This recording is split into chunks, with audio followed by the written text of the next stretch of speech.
Good afternoon, everybody. On 910 AM Superstation. The views and opinions expressed on any program are those of the producers and or the persons appearing on the program and do not necessarily reflect the views and opinions of 910 AM Superstation or Adele Media.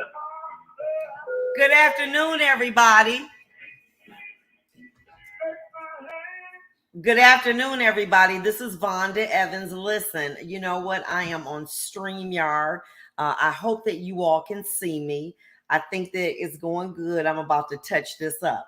Now, let's start off this day by, just being thankful and giving praise that we are alive, that we're healthy, and let's get into the show. Let's talk about Ethan Crumbley. Who is Ethan Crumbley? I think that name should be familiar to many of you. This is the young man who senselessly, is alleged to have killed 4 people, young people at Oxford High School, as well as injuring others. Now, this was very senseless. Okay, now I want you to please chime in on this because I want to hear your feedback. Now, let's go there. This young man attended Oxford High School. The teacher happened to be walking by and saw him writing these words on some paper. The thoughts won't stop. Help me. Bullet. Blood everywhere. Sketch of a person shot twice. Laughing emoji. My life is useless and this world is dead. Now, once the teacher saw this, she immediately contacted the school administrator. Like, hey, this is serious.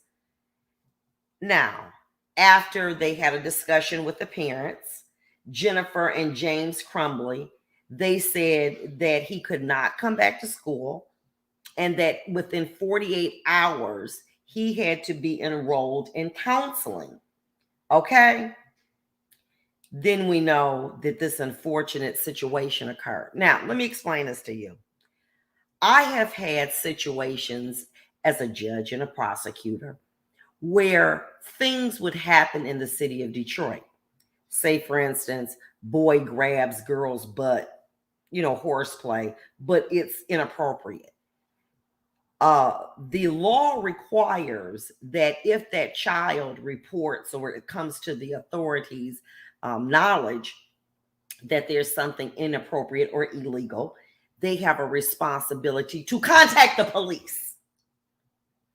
What Oxford attempted to do was handle this internally.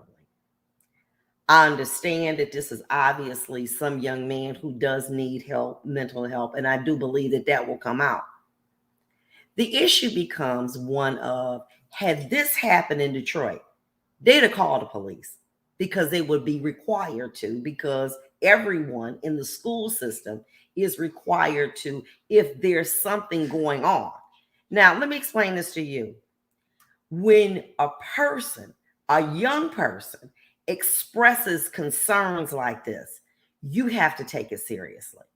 There have been too many school shootings. Oxford decides we'll handle it. Okay? My belief, when the parents, when this went down, those authorities should have been notified like this. What is it that what we used to call them back in the day, and I'm not sure if they have them, are youth officers. And those were individuals who had responsibilities over juveniles. But let somebody know, okay? This was not done. The superintendent alleges, well, there was no reason to discipline him because there was no disciplinary history. It only takes one time.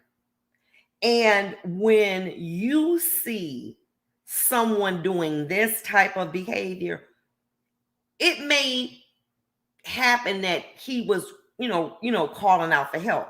But at the same time, you have a responsibility for those other children in that classroom. And I don't understand why Then after they talk to the parents like, oh, he going back to school. Oh, I'm sorry. No, you wrong. My son. Okay, wait a minute. Hold on for a minute, ma'am. I'm about to call the police because you not taking this seriously, and I need something a little heavier. The teacher did what she was supposed to, alerting authorities. However, my belief, and I see this, is that justice is treated differently in the city than in the suburbs. Because had this been a child in Detroit, they'd have called the police and he'd have been charged or she would have been charged. But traditionally, what you see are suburbs, they want to handle it differently. We'll wait to get police intervention. What? Some things, maybe Johnny push Jill down on the ground and maybe give a black eye. I understand that ain't good. But when you have someone saying the thoughts won't stop, help me, bullet, blood everywhere, this too serious now. There should have been more done initially. But what people want to do, it's going to go away. We don't want to talk about that here. Now, look, we have to take children seriously when there are issues talking about shooting and killing people. You cannot he don't mean that. Okay? But how this was handled, in my opinion, I believe that there should have been more done. Okay. The police should have been alerted. Okay. Like, wait a minute. And who is this? Oh, this is the officer from Oxford. Because this is a viable threat. This could be we need you to investigate. Maybe had that police officer or there been some court intervention or police, we could have backed down. We don't know, and I don't want to speculate. But justice has to be evenly assessed. What you do in the suburbs, you got to do in the city. What you do in the city, you got to do in the suburbs. Anybody knows in Detroit, there's a police officer that's assigned to a school. They know that. Back in my day, we called them youth officers. They were individuals that had responsibility over school-related issues, okay? All right? So my issue is that, hold on for a minute. Y'all playing this to the left? Hold on for a minute. Let me call this police. Let me get some, because this bigger than me. Okay? All right? We have to take these young people serious.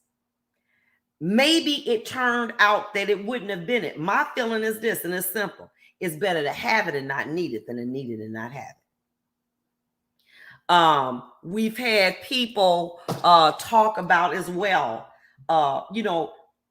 in Detroit, we got metal detectors. I said, well, I'm retired Judge Vondas. I don't care. You got to go through that metal detector. That is what is required.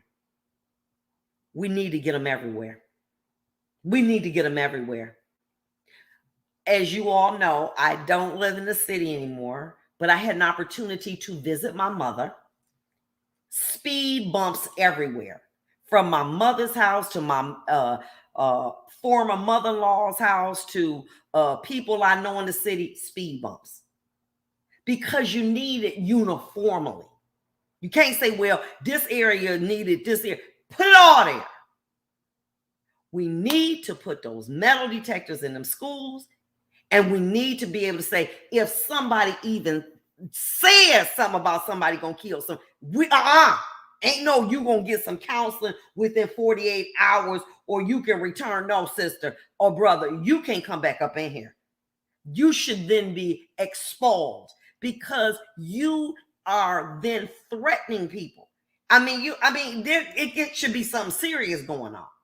But it doesn't stop there. Now,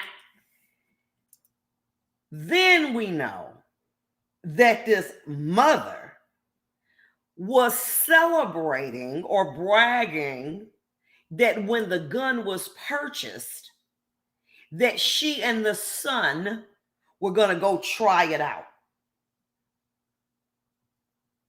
What? When we make weapons accessible to our, like we celebrate them. Guns are not, they are designed for hurting people, killing people. They not no little toy, like no little car. We're gonna take the car for a ride. That child had no, but that was the mindset that you can glean in that house. Oh, we a Second Amendment family up in here. We gun toking, Bible talking, liquor drinking, and hating people that don't look like us most of the time. We have to be more proactive. This was ridiculous. Had all the mama, they just laughed with the gun. So the young man takes the gun, and we know the rest. It was unfortunate. I can't imagine getting ready to celebrate the holiday and your child is gone. Not because they got cancer, because somebody killed them in a school. First thing the mama say, it ain't me. Automatically, the prosecutor say, you know what? They got an idea. We're going to charge them with involuntary manslaughter. Now, let me tell you something. In Detroit and in the law, police, if they have probable cause, they can detain someone for 72 hours. Pick them up, take them to DDC or wherever, Macomb, Oakland. Why wasn't this done? Why didn't you pick them parents up immediately and have them sit? The law says you have 72 hours to detain them to investigate if there's probable cause. All you do look on Facebook, on Instagram, where they out there talking about, going out with a little gun and all of that. And this child, so it came from the home. Well, we're going to let the parents know. What? They should immediately took them into custody. Immediately, before the press even got a hold of it. These double standards on how people are alleged criminals, because this is the allegation, cannot be different in the suburbs than it is in the city. It cannot be. Because, see, the injustice ain't blind, she peeking. And she's peeking to see the color of the accused and the status of the accused. Luckily, they were apprehended. They could have been gone. All they had to be on the low, look, from the reports, from the news, keep an eye on them. What? Take them and put them in custody. Keep an eye on them. Keep an eye on who? Go over there, surround their house like you do in Detroit when somebody, just an allegation of missing court or stolen car, and surround their house. Do that to these people. But that wasn't done. Keep an eye on them. What in the hell? An eye? Oh, honey, okay. Now, I'm not saying, I got to come back. Okay, I got to get this little thing right. But we'll be back. And I want y'all, am I wrong? Am I wrong? Let me know. We'll be right back.